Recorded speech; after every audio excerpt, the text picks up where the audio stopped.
Welcome to Mechanic. Today we have a 2011 BMW X3.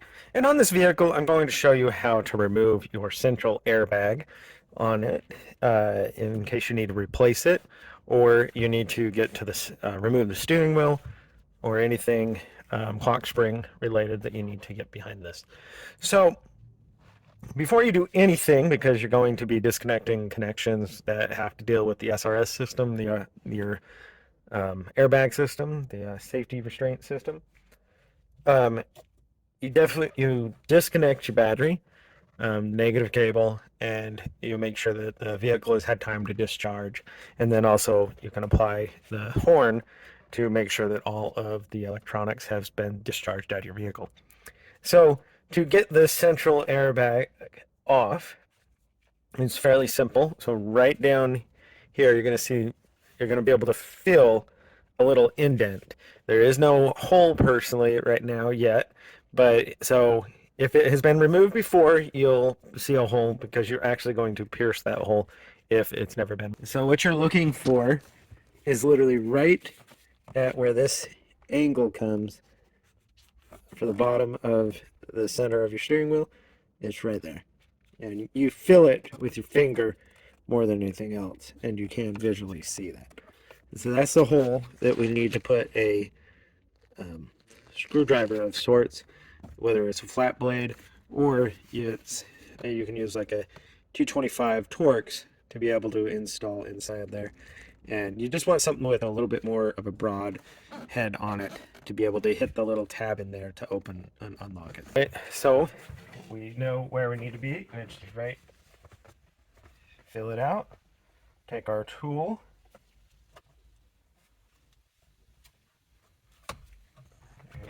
Fill there, and we're just going to push it basically straight in, and you're going to feel, once we get it,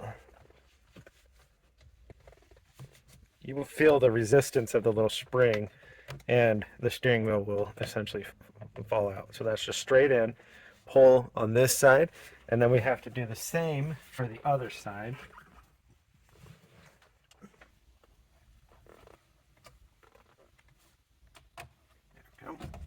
There we go. And so it's just straight in at a little angle, pushing up. And now we'll be able to pull this out, and then we get to flip it over. We also need to undo the electric connections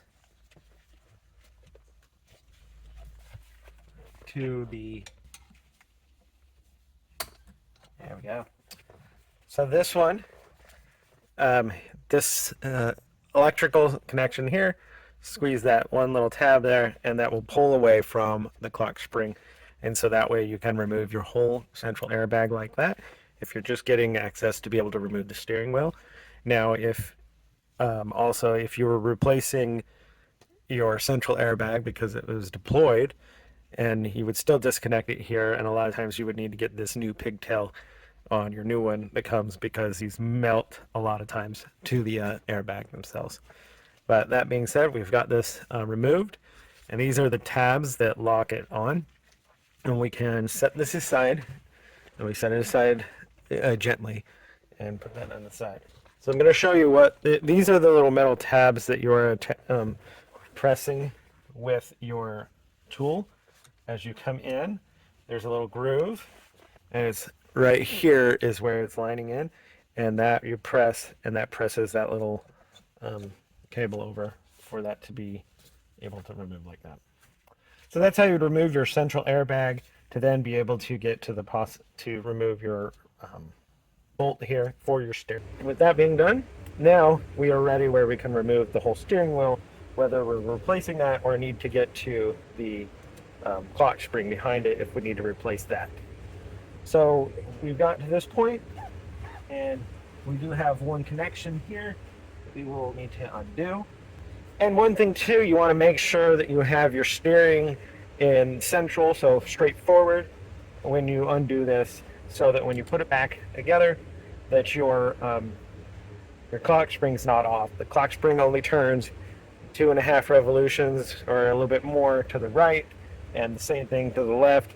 And if you have it off one revolution and then you turn it, you'll break the spring inside, and then you'll have to replace it if that's not what you're We just need to pull this little the housing up a little bit to get this lock tab open, and so that way we can remove this. This is the electrics that go to the switches here.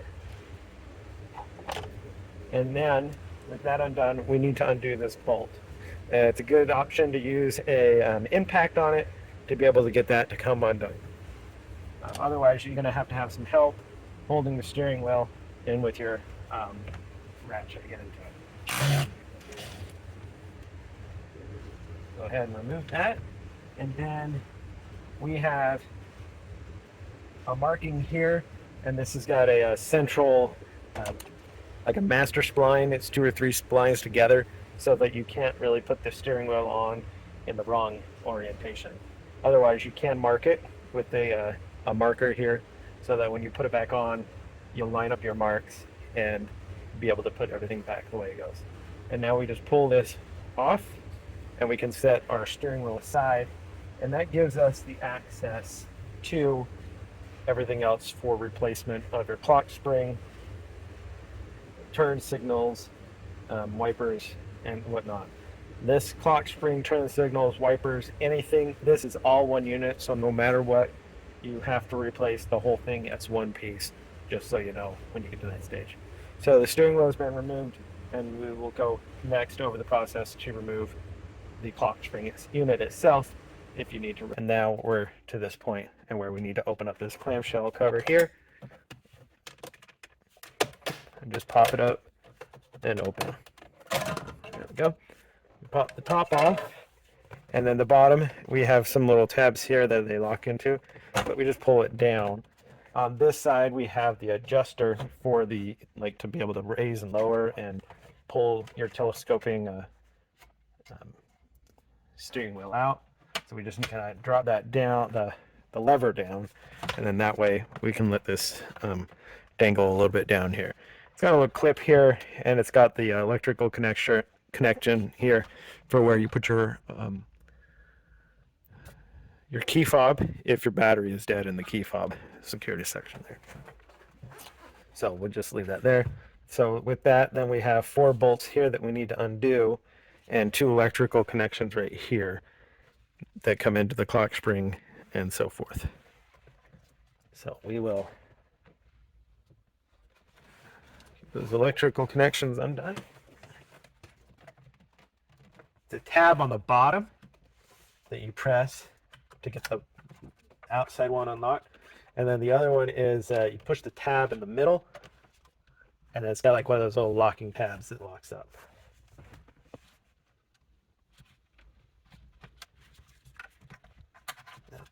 To get it fully unlocked, we need to have this coming away from the steering wheel. So we need it's a G27 that you use to get this undone. And so we've got 4 screws here to loosen and remove.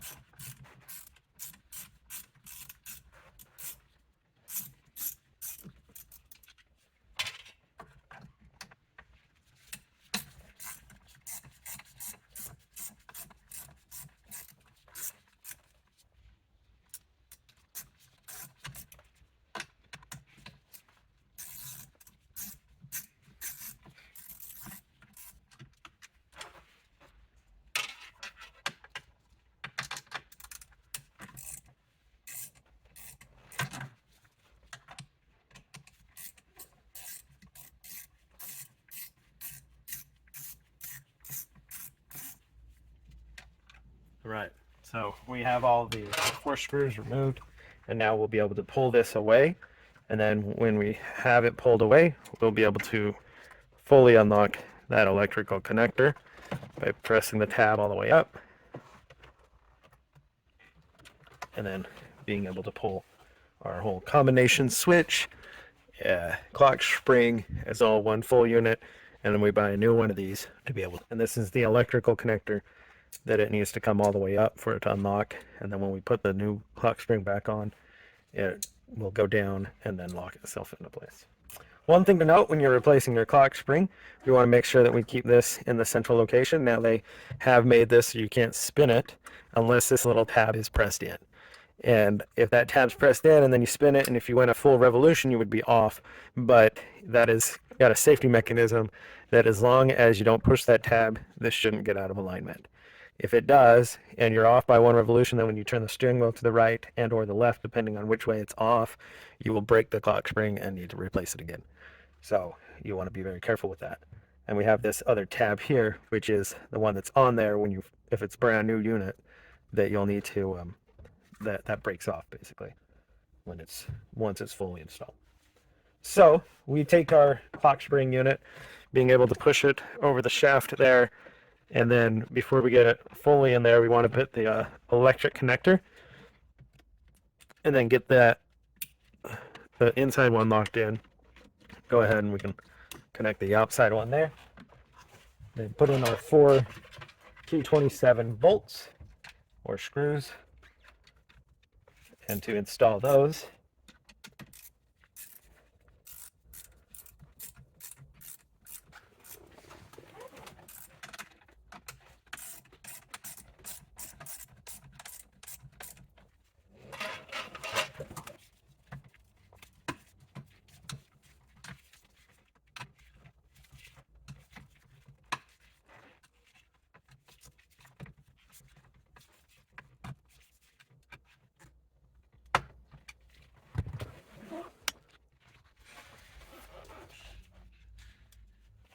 all right, so finishing putting our last T27 screw in.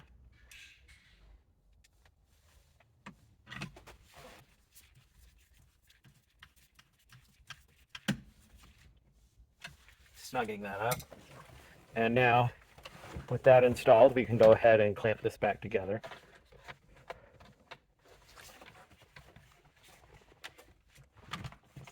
Holding the lock tab down that allows us to move up and down just to get the clearance.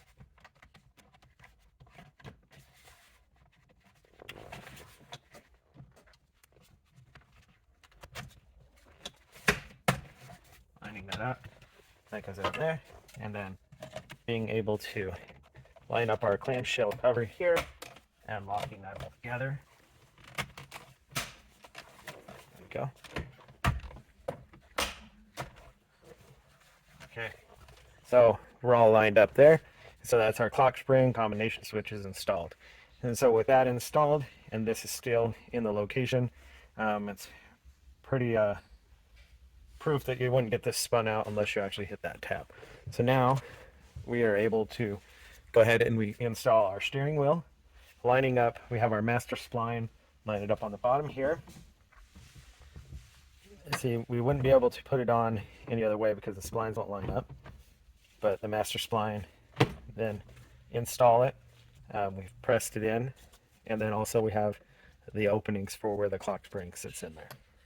You can go ahead and hit that electrical connection. Then we have our bolt to hold our steering wheel on.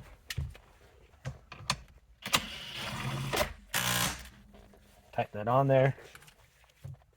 Right there. And then the last thing is, since we're done with everything here, let's go ahead and we can put our central airbag back on.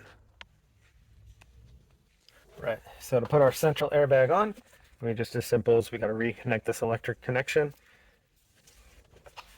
on the center of our steering wheel up here.